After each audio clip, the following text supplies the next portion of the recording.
The following audiovisual exhibits are pertaining to a special investigation by the FBI, and according to Scotland Yard, any information regarding these events should be directed towards the New York field office of the FBI, Special Agent John Field. Yes, this is Neil Van Alten on Scottsdale reporting for the BBC. It turns out that early preliminary reports have 18 recently graduated students from Chomsky University found at the site of a graduation party the morning after apparently the revelry began. The 18 bodies were found extremely in an extremely degraded state, beyond recognition, burned beyond recognition.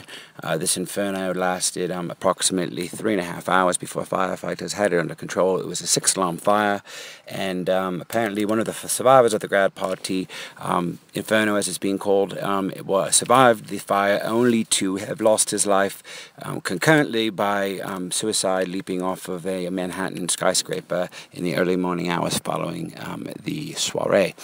A memorial for the 18 families of the grad party, of those lost in the grad party, Inferno, has been held.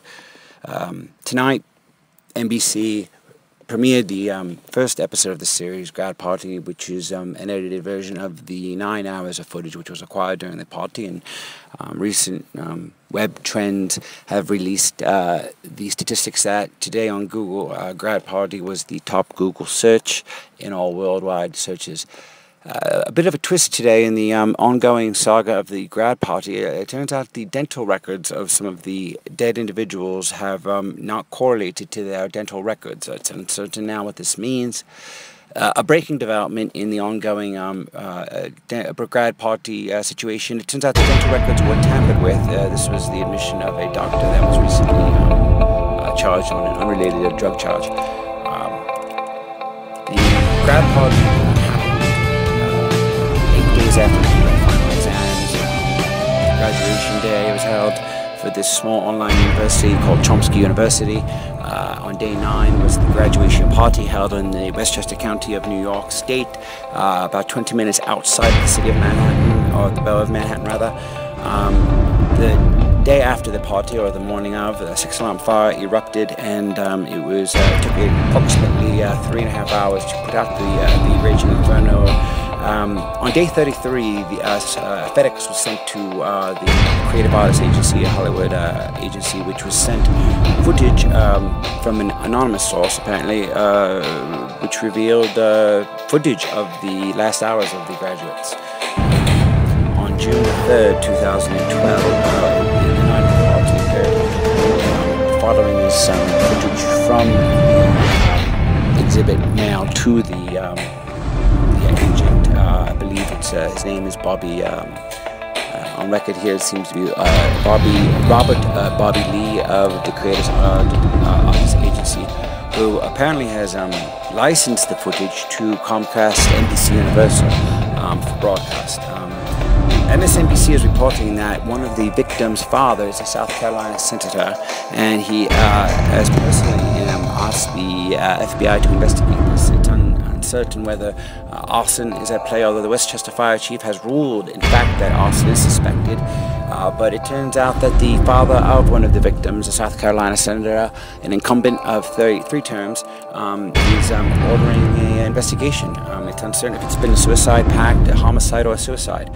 The national media here in the United States has actually picked up the story a couple of days after the New York press has covered it extensively. And the funerals today were held on the 7th of June, and a memorial service for all the victims was held, where the president of the university, Abraham Chomsky, the brother of the linguist Noam Chomsky, spoke to the families of the victims, as well as the few surviving members who headed up the party early. On July 13, 2012, apparently the FBI commenced an investigation regarding the events surrounding the inferno. Have focused their efforts on locating the host who had rented the party.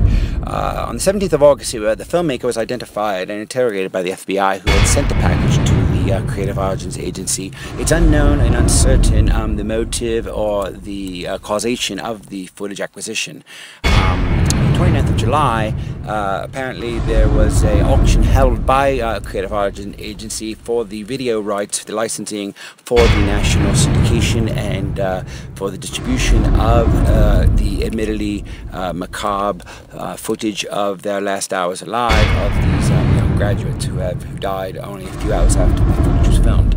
Apparently CNN's reported that NBC is giving all profits from proceeds from the advertising and exhibition of the Grad Party series to the families victims. There's been a trust fund established for the families of the victims who died in that phase. The media frenzy really began sometime about 2 weeks after the initial funerals.